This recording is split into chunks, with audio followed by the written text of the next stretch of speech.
बिस्मिल्लाहिर्रहमानिर्रहीम। अस्सलाम वालेकुम जी। अब्दुल वहीद बात कर रहा हूँ हंजरा देसी फूड से। तो उम्मीद है आप सब लोग ठीक ठाक खैर खैरियत से होंगे। तो ये हमारा ऑफिस है जी। आप हमें ऑर्डर कर सकते हैं हर चीज़ का, देसी घी, मक्खन, गुड़, शक्कर, शहद और गांव से मिलने वाली तमाम अशिया का।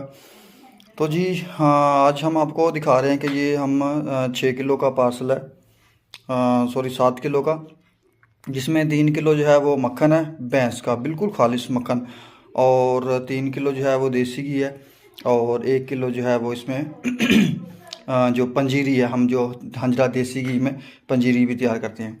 तो जी हम इसका आपको विज़िट करवाते हैं।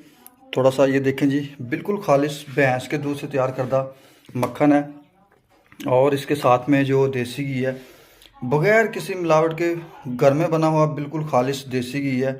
ठीक है, ये देखें भैंस के दूध से तैयार करदा। अल्हम्दुलिल्लाह हमने जो है इसको घर में तैयार